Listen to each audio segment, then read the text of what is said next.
Dear citizens of Israel, for decades I have been fighting against Iran's efforts to arm itself with nuclear weapons.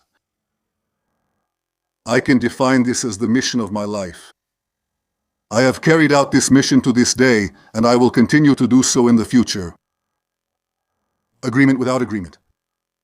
Iran will not have nuclear weapons, neither today nor tomorrow. As long as I am the Prime Minister of Israel, that will not happen. Now I hear people asking what we have achieved, and I answer them, what have we achieved? We have eliminated the immediate threat of annihilation. Together with our American friends, we carried out the largest airstrike in the history of Israel. We neutralized the nuclear scientists, eliminated the leaders of the terrorist regime, and destroyed the nuclear facilities. We destroyed missiles and the vast majority of the factories that produce missiles. We attacked countless infrastructure sites and military facilities. We destroyed their navy, their air force. We eliminated base commanders who massacred the Iranian people. We caused enormous damage. We estimate this at hundreds of billions of dollars. Some estimate this to be close to $1 trillion. Enormous damage to Iran's economy that took decades to build. But here's the most important thing. The most important thing is that we saved the state of Israel from a threat of nuclear annihilation. Because you have to understand, Iran was rushing toward nuclear capability just before everything started. It was rushing toward nuclear capability and rushing to bury its nuclear and missile industry deep underground. If we hadn't acted when we did, all of us would have been in danger. And we pushed that danger of annihilating Israel's population away for years. That's what we achieved. We saved the state of Israel from destruction. But I tell you, citizens of Israel, the fight is not over yet, and it is not complete. We will have to remain vigilant, continue to be strong and determined, and defend ourselves as much as necessary. Is that true? Not only regarding Iran, this is also true regarding Iran's terrorist proxies, against which we have acted in an unprecedented manner. We did this in Gaza, we did this in Lebanon, in Syria, in Yemen, we did this in the refugee camps in Judea and Samaria, we did this everywhere. We eliminated Daif, Haniyeh, and Sinwar, along with many of the Hamas leaders, in fact, almost all of them, everyone who was there in that horrible massacre. I think one more remains, and he will be eliminated too. We eliminated thousands of terrorists and countless terrorist infrastructure sites. We brought back all our hostages from Gaza, every last one of them. No one believed we would do it, I believed. They told me, Prime Minister, we have to give up. Don't go into Rafah. End the war. Let's bring back the hostages. Let's frame our withdrawal from Gaza as a victory. I did not accept those foolish words. We went into Rafah, we went into Gaza City against the advice of many and brought back all the hostages, every last one of them. And not only that, we blew up the pages, eliminated the tyrant Nasrallah, prevented the Radwan force from invading Galilee, and destroyed the overwhelming majority of the 150,000 rockets and missiles that Nasrallah built to devastate the cities of Israel. Do you remember what they told us? If we go into combat with Hezbollah, we will have tens of thousands of dead, buildings will collapse in Tel Aviv, Haifa, Jerusalem, Be'er Sheva, cities of Israel will turn into ruins. Do you remember that? I didn't accept that. We fought against them, and how did we fight? We also took key positions from them, like Abu Abufor, from where Hezbollah threatened for years the northern communities, actually, the whole country. And at the same time, we did something else. We established deep security buffer zones around the state of Israel. We did this in Gaza, in Lebanon, in Syria, where, by the way, we eliminated all the weapons of Assad's army, which was a central link in the axis of evil. And I want to make it clear, we will remain in the security zones for as long as necessary to protect our country. Because after October 7th, I established a simple principle. Israel will not allow terrorist organizations to establish themselves on our borders, dig terrorist tunnels, enter our territory, or prepare for massacres near our citizens. Today, the brave IDF soldiers are standing between the terrorists and our citizens. And in fact, what we did was change our entire security doctrine. We also changed ourselves. We broke the barrier of fear. We took the initiative, we attacked, we surprised, and we struck those who want to harm us. Israel is stronger than ever, and Iran's axis of evil is weaker than ever. And if someone had told you at the beginning of the war that we would achieve everything I have described, and I haven't even described everything, you would have said he was dreaming. Well, they talk, they promise, but no, we did it. And today, after we have achieved all this, there are those who want to minimize it, to nullify our great achievements. And I tell you, we are going to achieve many more great things. We will continue to thwart threats in the region. We will build new alliances with countries in the region and beyond. We will ensure our independence in weaponry. I have established this principle as well, and I am allocating an extra 350 billion shekels to the defense budget. We will develop technologies beyond imagination to turn Israel into an even stronger power. Because our strength is the key to our future, it's the key to our security, it's the key to our economy, it's the key to our alliances, because alliances are made with the strong. And today Israel is a very strong country, and it is strong thanks to you, citizens of Israel. I want to thank you for your firm stance.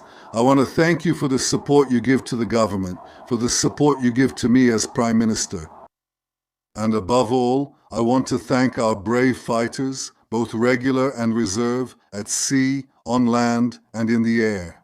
In the Israel Defense Forces and in all the security forces, there is no one like you. Heroes of Israel, together we will remain strong and together we will continue to win.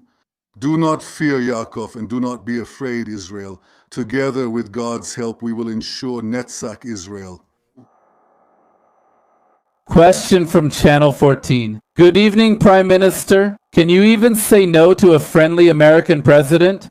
What are the red lines of the state of Israel? Would you attack Iran alone again? And would you attack independently in Lebanon? Asking the same question. One question. The same question.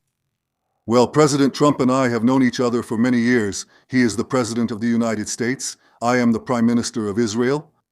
Many times we see things the same way, but there are also cases where we don't see things the same way. I am responsible for Israel's security interests. I defend them, and I want to tell you, when defending these interests, you have to defend them without aggression.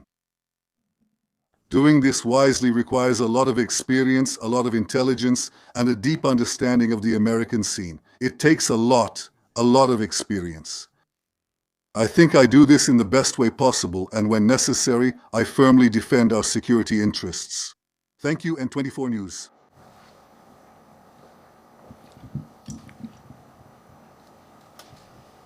Hello, sir. I would like to ask you, did we win the war that you call the War of Resurrection? And if not, is the next confrontation with Iran just a matter of time?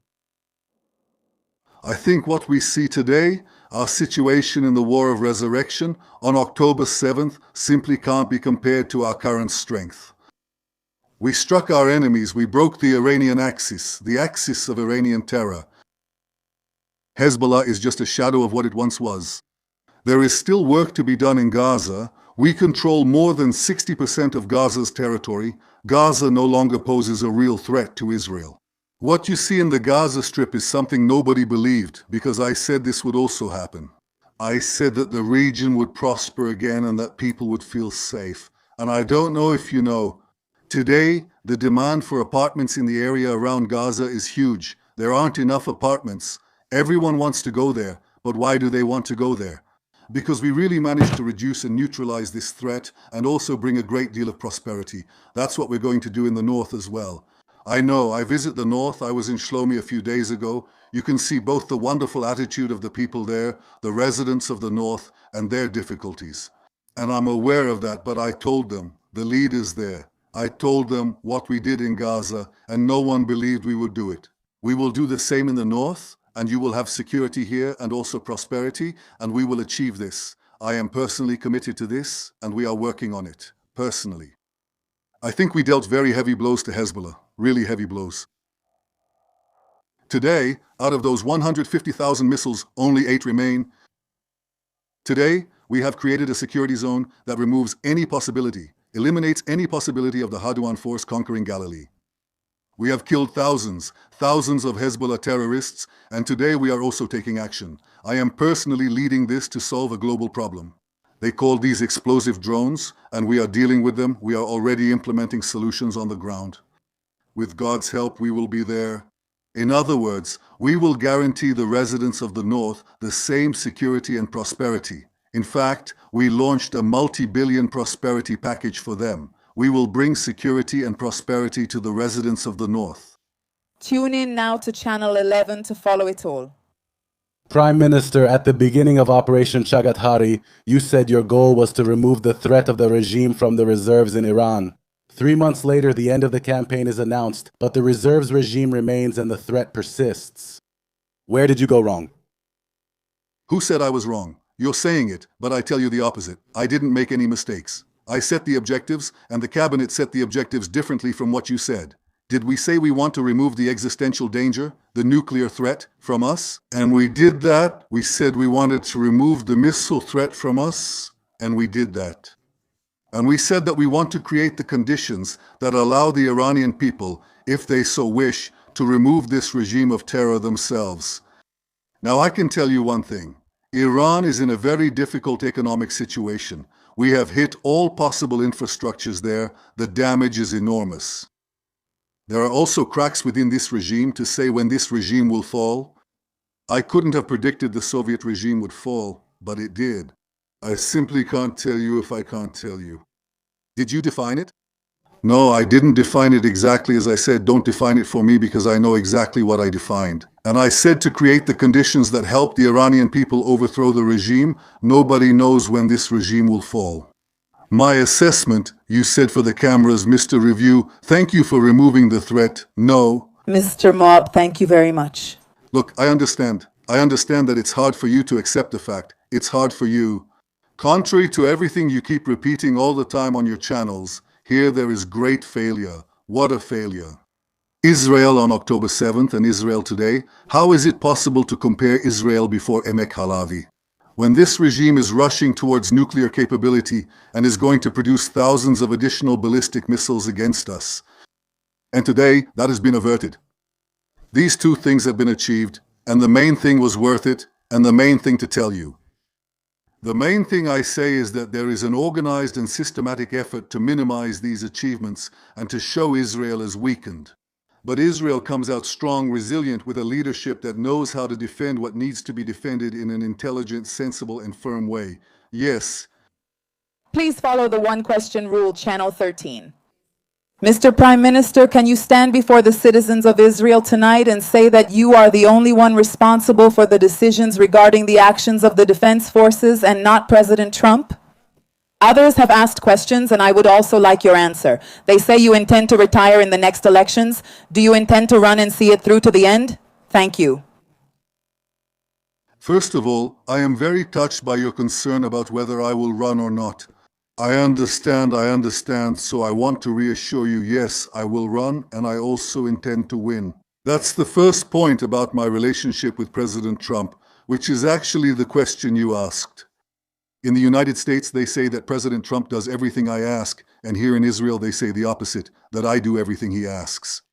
So, that's not true, and the other thing isn't true either. It's a partnership between people who have known each other for a long time. As I said, many times we agree and sometimes we don't. That happens even in the best families. And I can say that I have established certain parameters for our actions, and that's what we are doing. By the way, who tells you that we can do everything, that we can conquer? Half of Europe just needs one decision. That's not true. And the idea that we can ignore what the United States says isn't true either. We take that into consideration. By the way, we appreciate that he stepped in boldly here, brought American forces to fight with us against the common enemy. It's something great.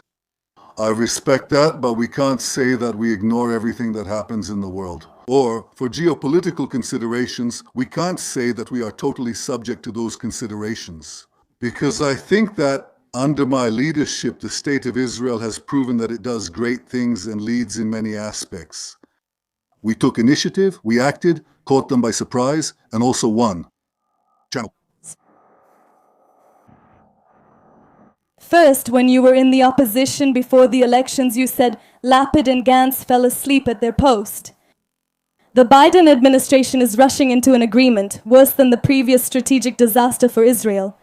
And they're not doing anything. They need to meet with senators, members of Congress, and appear on TV.